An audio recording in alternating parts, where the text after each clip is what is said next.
2005 में जब इंडिगो ने एयरबस को 100 एयरक्राफ्ट्स का बल्क ऑर्डर दिया था, तब इसे एविएशन हिस्ट्री की सबसे बड़ी डील कही गई, जिसकी वैल्यू थी अप्रॉक्स $6 बिलियन।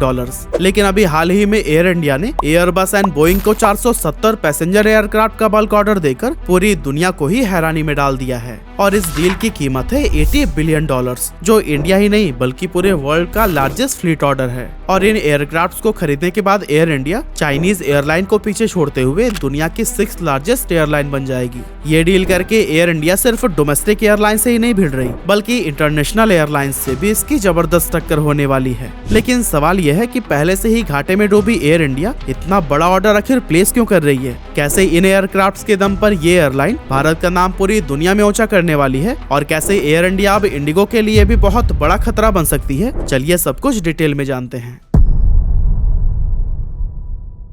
तो दोस्तों 27 जनवरी 2022 को टाटा ग्रुप ने इंडियन गवर्नमेंट से एयर इंडिया के 100% स्टेक को एक्वायर कर लिया था और उस टाइम एयर इंडिया पर कर्ज था 52,000 करोड़ रुपए का। लेकिन अब सवाल आता है कि आखिर इतने बड़े कर्जे में डूबी एयरलाइन को टाटा ग्रुप ने आखिर खरीदा क्यों और किन किन गलतियों की वजह से एयर इंडिया बर्बादी के कगार पर आ गया था। एक्चुअली 1932 में एयर इंडिया को सबसे पहले JRD टाटा ने टाटा एयरलाइंस के नाम से शुरू किया था, जो कि इंडिया की पहली एयरलाइन थी। 1946 में इसका नाम बदलकर एयर इंडिया कर दिया गया और फिर बाद में गवर्नमेंट इसे नेशनलाइज करने का विचार करने लगी। लेकिन JRD टाटा इसके बिल्कुल खिलाफ थे, क्योंकि उनका कहना था कि अगर इस सेक्टर में पॉलिटिक्स एंटर हो गई तो एयरलाइन के ऑपरेशन सही तरीके से नहीं हो पाएंगे। लेकिन JRD टाटा के रिक्वेस्ट के बावजूद गवर्नमेंट ने उनकी एक ना सुनी और एयर इंडिया को 1954 में नेशनलाइज कर दिया गया। लेकिन दोस्तों नेशनलाइज्ड होने के बाद से वही हुआ जिसका अंदाजा JRD टाटा को पहले से ही था। बड़े बड़े नेता इस एयरलाइन को अपने निजी इस्तेमाल में लाने लगे, फ्लाइट्स डिले होने लगी, खराब सर्विस की वजह से पैसेंजर्स इससे दूर होते चले गए और देखते ही देखते एयर इंडिया भारी कर्ज में डूब गई। और कुछ इस तरह से अब गवर्नमेंट को इसे ऑपरेट करना काफी मुश्किल हो गया। और दोस्तों यही वजह था कि एयर इंडिया को फिर से किसी प्राइवेट कंपनी को सौंपने का सोचा गया। और इस बार भी टाटा ग्रुप ने सबसे ज्यादा बोली लगाते हुए जनवरी 2022 में इसके 100% स्टेक को खरीद लिया। जिस दिन कर्ज में डूबी एयर इंडिया की घर वापसी हुई, उसी दिन से लोगों में इसके अच्छे दिन आने की उम्मीद जग गई। और महज 1 साल के अंदर ही इसमें इतने बदलाव ऑलरेडी किए जा चुके हैं कि अब इस एयरलाइन का फ्यूचर ब्राइट दिखाई देने लगा है। लेकिन एयर इंडिया को अभी भी किसी चीज के ऊपर सबसे ज्यादा काम करने की जरूरत है, तो वो है बिजनेस मॉडल के ऊपर। अब दोस्तों आमतौर पर एयरलाइंस के बिजनेस मॉडल की अगर बात करें तो पैसेंजर सेगमेंट में यूजुअली 2 तरह की एयरलाइंस देखने को मिलती है, जिनमें पहली है लो कॉस्ट कैरियर और दूसरी है full service carrier. Low cost carrier का आइडिया सबसे पहले यूनाइटेड स्टेट्स से शुरू हुआ था, लेकिन आज दुनिया के और भी कई कंट्रीज की एयरलाइन इस मॉडल पर काम करती है और इसे ही सबसे ज्यादा प्रॉफिटेबल भी माना जाता है, क्योंकि लो कॉस्ट कैरियर का मकसद आपको सस्ता टिकट प्रोवाइड करना होता है और इसमें ट्रैवलिंग के दौरान आपको 1 कप पानी के अलावा किसी भी तरह की ड्रिंक या फूड आइटम प्रोवाइड नहीं किए जाते हैं। लो कॉस्ट कैरियर में कोई एंटरटेनमेंट सिस्टम नहीं होता और ना ही किसी तरह की लग्जरी सर्विस इंक्लूड होती है। हालांकि फ्लाइट में कई तरह के मील्स, ड्रिंक और अल्कोहल अवेलेबल होते हैं, जिसे आप जरूरत पड़ने पर आसानी से खरीद सकते हैं, लेकिन इनके प्राइस मार्केट वैल्यू से बहुत ज्यादा होते हैं।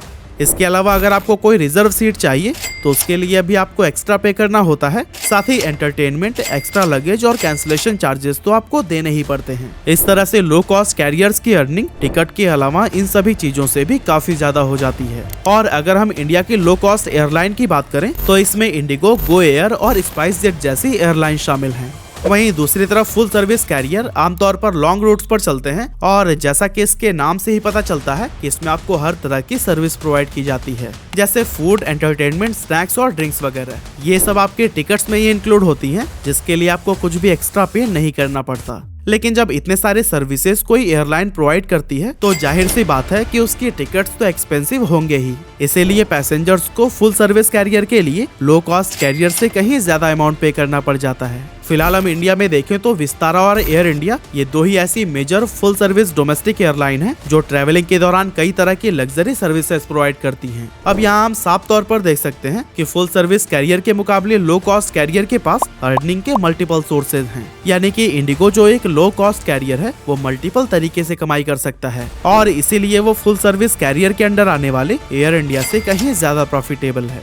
वैसे मैंने वीडियो के स्टार्टिंग में आपको एयर इंडिया के जिस स्टोरी को बहुत शॉर्ट में बताया है उसे आप डिटेल में जान सकते हैं कोको FM पर उपलब्ध एयर इंडिया नाम के इस ऑडियो बुक के माध्यम से। और साथ ही अगर आप एविएशन में इंटरेस्ट रखते हैं तो फिर यहाँ plane crash, the impossible rescue और MS-370 बिगेस्ट मिस्ट्री इन एविएशन जैसे और भी ऑडियो बुक आप सुन सकते हैं। और हाँ, कोको FM से बात करके हमने आपके लिए फर्स्ट मंथ के सब्सक्रिप्शन पर 50% का डिस्काउंट भी कराया है। तो फिर अभी LH50 कोड का यूज करिए और फर्स्ट मंथ का सब्सक्रिप्शन 99 की जगह सिर्फ 49 रुपए में पाइए। तो देर किस बात की, डिस्क्रिप्शन लिंक या फिर डायरेक्टली प्ले स्टोर से जाइए और ऐप को अभी डाउनलोड करिए। तो दोस्तों, अभी तक हमने यह जाना कि इंडिगो जो एक लो कॉस्ट कैरियर है वो कैसे एयर इंडिया जैसे फुल सर्विस कैरियर से ज्यादा प्रॉफिटेबल है। लेकिन हैरानी वाले आंकड़े तो यह हैं कि ज्यादा अर्निंग के बावजूद इंडिगो के एक्सपेंसेस एयर इंडिया के मुकाबले काफी कम हैं। बात समझ नहीं आया ना? कोई नहीं, चलिए आंकड़ों से आपको बताते हैं। फाइनेंशियल ईयर 2017-18 एयर इंडिया और इंडिगो दोनों ने लगभग बराबर रेवेन्यू जनरेट किया था, जो था 23.9 हजार करोड़ रुपए।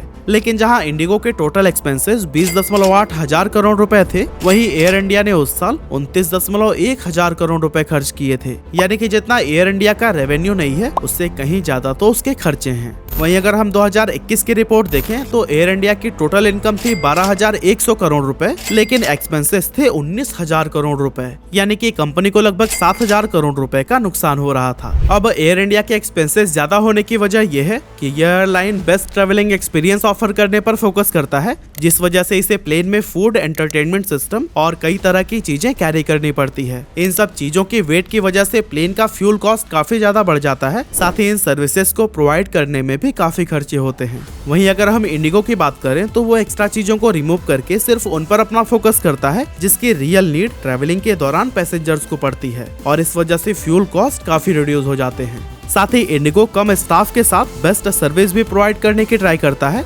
यानी कि एयर इंडिया पर एयरक्राफ्ट जहां 221 एम्प्लॉइज रखता है, वहीं इंडिगो के पर एयरक्राफ्ट एम्प्लॉइज हैं सिर्फ 96। इसीलिए एयर इंडिया के स्टाफ्स की सैलरी और इसी तरह के और भी खर्चे इंडिगो से काफी ज्यादा हो जाते हैं। और कुछ इसी तरह से फिलहाल इंडिगो ने इंडियन एविएशन सेक्टर का 52% से भी ज्यादा मार्केट शेयर कैप्चर कर रखा है, जबकि एयर इंडिया के पास फिलहाल सिर्फ 9.7% का मार्केट शेयर है। हालांकि टाटा बहुत ही जल्द इंडिगो के लिए भी खतरा बन सकता है, क्योंकि टाटा की विस्तारा एयरलाइंस को एयर इंडिया से मर्ज करने का प्लान किया जा रहा है, और ऐसा करके वो इंडिया में टॉप पर तो पहुंच ही जाएगा, लेकिन वो इंटरनेशनल एविएशन सेक्टर में भी 30% मार्केट शेयर को कैप्चर कर सकता है। अपने इसी प्लान में टाटा ने एयरबस एंड बोइंग को 470 पैसेंजर एयरक्राफ्ट का बल्क ऑर्डर दिया है, जिसमें एयरबस से 250 एयरक्राफ्ट खरीदे जाएंगे, वहीं बोइंग से 220 एयरक्राफ्ट। इन एयरक्राफ्ट की फ्यूल एफिशिएंसी भी काफी ज्यादा है, इसीलिए कंपनी के एक्सपेंसेस भी कम हो सकते हैं। और हो सकता है कि ज्यादा पैसेंजर्स को अट्रैक्ट करने के लिए एयर इंडिया आने वाले दिनों में टिकट का प्राइस भी काफी कम कर दे, क्योंकि पंक्चुअलिटी के मामले में पहले से ही एयर इंडिया ने इंडिगो को पीछे छोड़ रखा है। Actually directorate general of civil aviation के अकॉर्डिंग अक्टूबर 2022 में Air India on time performance के मामले में पहले नंबर पर रहा, वहीं दूसरे नंबर पर टाटा की ही विस्तारा एयरलाइंस थी, तीसरे नंबर पर एयर एशिया, तो वहीं इंडिगो चौथे नंबर पर थी। अब दोस्तों, इंडियन एविएशन इंडस्ट्री में ऐसा कोई भी एयरलाइन नहीं है जिसके जरिए आप दुनिया के बहुत सारे हिस्सों में डायरेक्ट फ्लाइट ले सके। यही वजह है कि आज तक इंडियन एविएशन को इंटरनेशनल पहचान नहीं मिल पाई है, और हमारा इंटरनेशनल रूट पर मार्केट शेयर सिर्फ 2% है। लेकिन इन 470 एयरक्राफ्ट की मदद से इंडिया एक एविएशन हब बन जाएगा, जहाँ से आप डायरेक्टली दुनिया के किसी भी कोने में जा सकते हैं। लेकिन ये देखना वाकई दिलचस्प होगा कि टाटा ग्रुप का ये प्लान ग्राउंड लेवल पर कितना सफल हो पाएगा। पर हाँ, कोको FM को डाउनलोड करके आप 50% डिस्काउंट का फायदा उठाना ना भूलिएगा। सिर्फ आपको LH50 कोड का इस्तेमाल करना है और फर्स्ट मंथ का सब्सक्रिप्शन सिर्फ 49 रुपए में मिल जाएगा।